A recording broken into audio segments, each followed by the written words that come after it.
जय हिंद दोस्तों, आशा करता हूं आप सभी अच्छे होंगे और आप लोग अपनी तैयारी में जुड़े हुए होंगे। आरपीएफ कांस्टेबल और आरपीएफ एसआई का वैकेंसी आ चुका है। आरपीएफ एसआई में 452 पोस्ट और आरपीएफ कांस्टेबल में 4082 पोस्ट देखने को मिला है। दोनों का फॉर्म भरने का जो डेट है वो 15 अप्रैल से लेकर के 14 मई के बीच में आप लोग फॉर्म अप्लाई कर सकते हैं।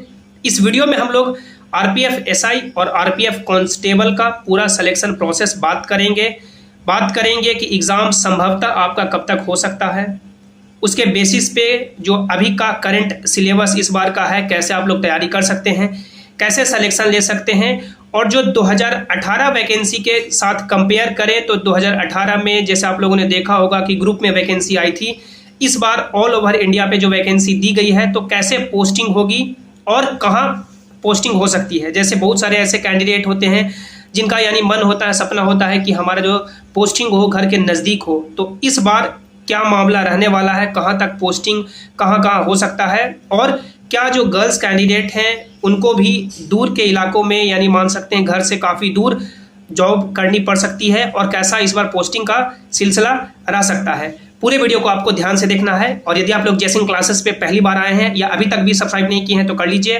ताकि जो भी रेलवे के आगे के अपडेट हो उसकी सही और ऑफिशियल जानकारी आपको मिल सके। देखिए, जो कांस्टेबल और एसआई का हम लोग मान सकते हैं जो एग्ज़ाम पैटर्न की बात करें वो लगभग सेम है, कोई भी चेंजेस देखने को नहीं मिलेगा आपको। आप लोग जब सिलेबस देखेंगे तो दोनों में आप लोग देखिएगा कि जब दोनों में यानी 1.5 घंटे का समय आपको दिया जाएगा, मैथमेटिक्स से 35 सवाल, रीजनिंग से 35 सवाल और जनरल अवेयरनेस से 50 सवाल, टोटल यानी कि 120 क्वेश्चन, 1.5 घंटे का समय। और मान सकते हैं जो एजुकेशनल क्वालिफिकेशन है, भले ही जो कांस्टेबल है वो 10th बेसिस पे पोस्ट है और जो एसआई है वो ग्रेजुएशन बेसिस पे पोस्ट है, लेकिन मान सकते हैं एग्ज़ाम का जो पैटर्न है या सिलेबस है लगभग सेम है। तो बहुत सारे ऐसे कैंडिडेट हैं जो मान सकते हैं ग्रेजुएशन कर रखे हैं, तो कांस्टेबल के लिए आप एलिजिबल है, फॉर्म अप्लाई कर सकते हैं, और एसआई के लिए भी। और दोनों का यदि आप लोग अच्छे से मैथ्स, रीजनिंग और आपका जो जनरल अवेयरनेस का टॉपिक है अच्छे से कवर करेंगे तो दोनों का आप लोग मान सकते हैं सिलेबस कंप्लीट कीजिएगा और दोनों एग्जाम क्रैक कर सकते हैं। कोई भी आपको अंतर देखने को नहीं मिलेगा। जब क्वेश्चन आप लोग देखिएगा तो ये नहीं है कि ग्रेजुएशन पे जो आपके सवाल पूछे जाएंगे उसमें मैथ्स से आपका डिफरेंशिएशन, इंटीग्रेशन पूछ दिया जाएगा, ऐसा नहीं है। सिलेबस में आप लोगों ने देखा होगा कि अरिथमेटिक लिखा हुआ है, यानी मैथ्स के जो मेजर पोर्शन है अरिथमेटिक के वही सवाल पूछे जाएंगे। रीजनिंग में जो कॉमन सिलेबस है, जो मान सकते हैं रेलवे का कॉमन सिलेबस है, वही है।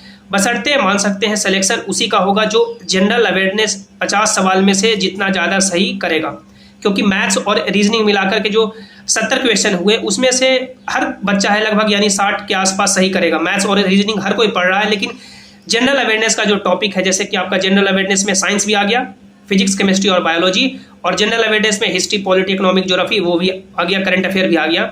तो ये जो 50 क्वेश्चन का वेटेज है 50 नंबर का, ये मान सकते हैं उन सभी कैंडिडेट के लिए ज़्यादा इंपॉर्टेंट हो जाएगा जो जनरल अवेयरनेस को इग्नोर करके चलते हैं, general awareness, science, current affair को इग्नोर करके चलते हैं, और ये यानी मान सकते हैं उनका होता है कि मैथ्स और रीजनिंग से एग्ज़ाम निकल जाएगा।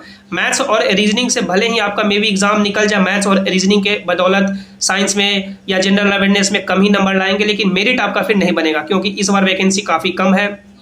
ऑल ओवर इंडिया पे मेरिट आपकी लगेगी और मान सकते हैं कट ऑफ भी ज़्यादा जाएगा। तो आपको जनरल अवेयरनेस का जो टॉपिक है उसे अच्छे से उस पर टाइम देना है और आपको उसको अच्छे से कवर करना है।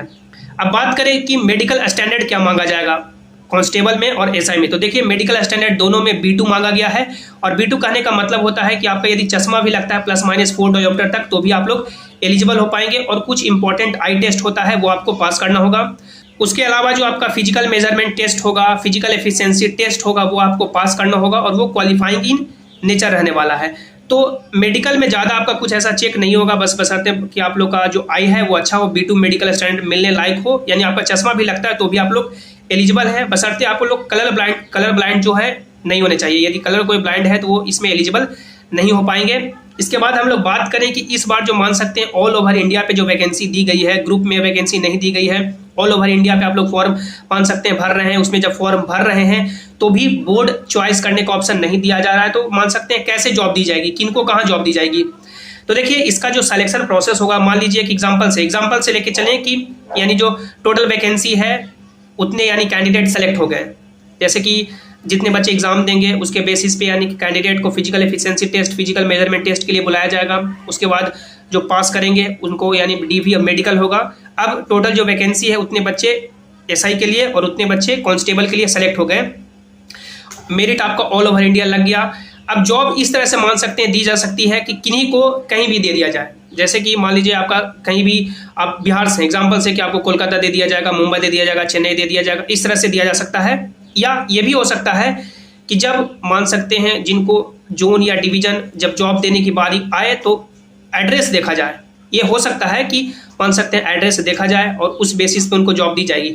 नहीं तो ज़्यादा चांसेस यही है कि इस बार किन्हीं को कहीं भी जॉब दी जा सकती है, चाहे वो गर्ल्स कैंडिडेट है या बॉयज़ कैंडिडेट है।